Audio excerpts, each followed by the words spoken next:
नमस्कार, केसरी समाचार चैनल में आपका स्वागत है। एक युवा जो कि समाज सेवा में अपना जज्बा लिए हुए केसरी सिंहपुर से जयपुर तक गया और जयपुर में भी अपनी समाज सेवा का जज्बा मनवाया। चाहे वो राजनीतिक क्षेत्र हो, छात्र जीवन से ही वह राजनीति कर रहा है, फिर चाहे वो रक्तदान की जरूरत हो। केसरी सिंहपुर में तो उसने सेवा की ही की, लेकिन उसके बाद वो प्राइवेट जॉब के लिए जयपुर गया।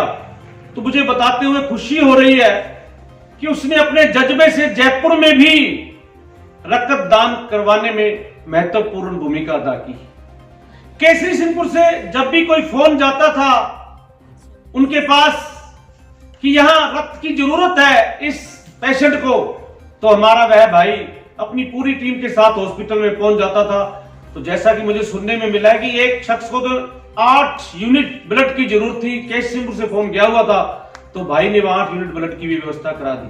भाई वहां ही नहीं, जैसे ही कोरोना काल में भाई केसरी सिंहपुर में वापस आया तो गौ सेवा के रूप में उसने बहुत अच्छी सेवाएं दी। और आज भी अगर सुबह आप 6 बजे केसरी सिंहपुर में गौशाला में जाओगे तो वह भाई हमारा आपको बीमार पशुओं की सेवा करता हुआ मिल जाएगा।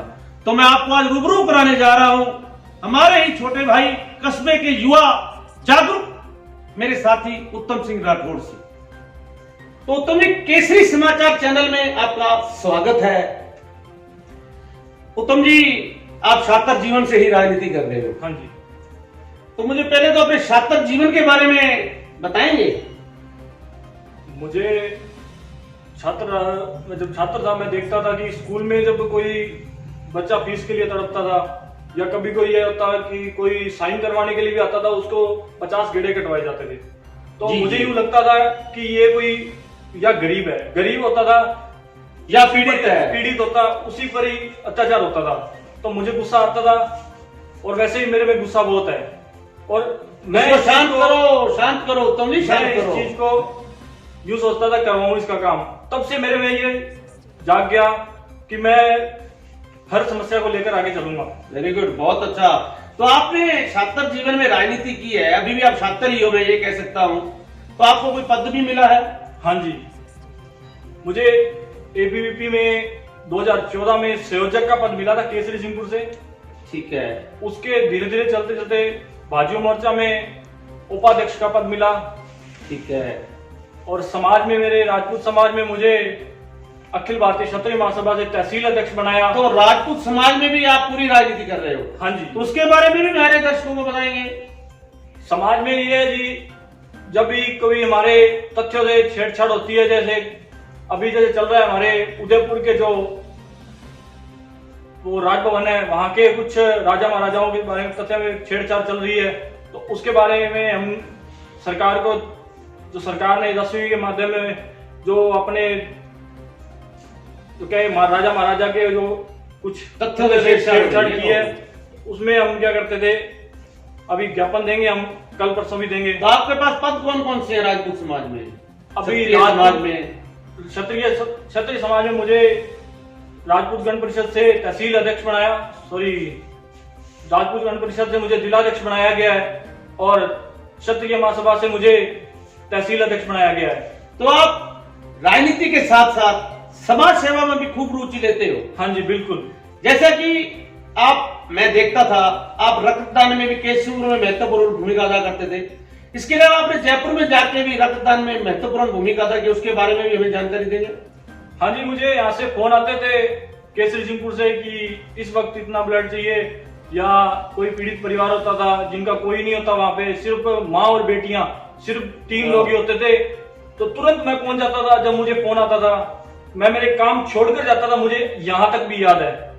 तो आपने जो माँ बेटियों के बारे में बता रहे हो, ऐसे परिवार तो आपको जयपुर में बहुत मिले होंगे। बहुत मिले भी थे और केसरी सिंहपुर से भी गए हुए थे। मैंने अपना वैसे ही काम रखा, चाहे वो केसरी सिंहपुर का हो चाहे वो कहीं का हो, मैंने आगे होकर उनका हर काम करवाया।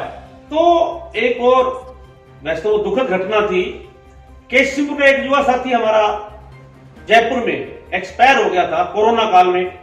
जब पूरा कोरोना का भय था तो मैंने व्यक्तिगत तौर पर उत्तम सिंह राठौड़ को फोन किया कि मैं कहा वो भाई अकेला है, भाई की डेड बॉडी लाना बहुत मुश्किल है। तो भाई ने, उत्तम सिंह ने हमारी बात को मानते हुए इस कोरोना काल में भी बिना कोरोना के भय से उस हमारे छोटे भाई की डेड बॉडी के साथ आया।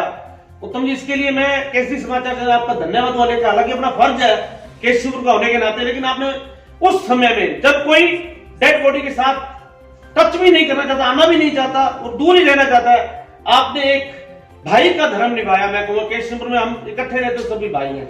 उसके बाद जैसे ही आप आए तो मैंने ये महसूस कर रहा हूं कि आप उसके आते ही आप गौ सेवा में लग गए। उसके बारे में भी दर्शकों को बताएंगे। मैंने अपने नियमों का जो 14 दिन का जो पालन था वो किया।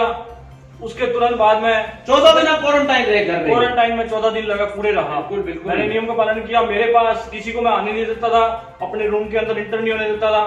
और 14 दिन बाद जस्ट मेरा 15वां दिन था जो मैं गौशाला में सेवा करने तुरंत जाता था सुबह 6 बजे। आज भी मैं महसूस करता हूं, मैं जाता भी हूं खुद भी गौशाला में कभी कभी। तो उत्तम सिंह जी राठौड़ वहां जो बीमार हमारे गोवंश है उसकी सेवा में दिल से लगे होते हैं। तो ये जज्बा आपने कहां से पैदा हुआ गौ सेवा का? ये गौ सेवा का जज्बा मुझे मेरे चाचा जी महेंद्र सिंह राठौड़ बैठ में बात काटूंगा आपकी। महेंद्र सिंह राठौड़, मैं ये कह सकता हूं केसरीपुर में अगर नंबर 1 गौ सेवा किसी को चुना जाएगा, चुनता तो भगवान है, लेकिन अगर जनता की नजर में भी तो महेंद्र सिंह राठौड़ जो उत्तम सिंह राठौड़ के चाचा जी हैं वो आएंगे। मैं बहुत ही एक और आश्चर्यजनक बात बता रहा हूं कि उसने गौ सेवा के लिए, हमारे भाई ने गौ सेवा के लिए अपने परिवार को भी छोड़ रखा है। बिल्कुल उत्तम जी, यही बात है। तो आप बताइए आगे अपने गौ सेवा के बारे में। मुझे गौ सेवा इन 2 लोगों से मिली, महेंद्र सिंह राठौड़ और उग्रसेन जांदू, इनसे मिली ये शिक्षा। और मैं जब 8वीं शायद 9वीं क्लास में था तब से मैं ये गौ सेवा कर रहा हूँ। जहां मुझे जैसे पता लगता था मैं तुरंत पहुंच जाता था। तो आपको अंतरात्मा आपकी प्रसन्न होती है? हाँ जी, बड़ी खुशी होती है। और मेरा मन यूं रहता है कि मैं लोगों को भी कहूं कि आप 1 महीने में 30 मिनट और 1 मिनट 1 दिन का जरूर निकालिए गौ सेवा के लिए। गौ सेवा के लिए। तो उत्तम जी, भविष्य में आप क्या अपनी योजना रखते हो इस गौ सेवा के लिए, रक्तदान के लिए या राजनीतिक क्षेत्र में? बस मैं यही कहना चाहूंगा कि मुझे भगवान इन सेवा का मौका देता रहे, इस लायक रखे कि मैं किसी के काम आऊं और गौ माता की बहुत अच्छी सोच, बहुत अच्छी सोच, बहुत अच्छा।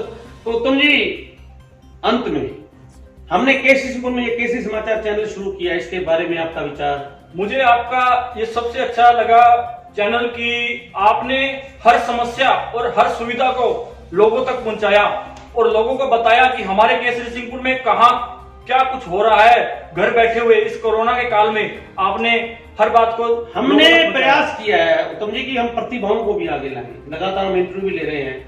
तो आपका यहां पधारने पर बहुत बहुत धन्यवाद।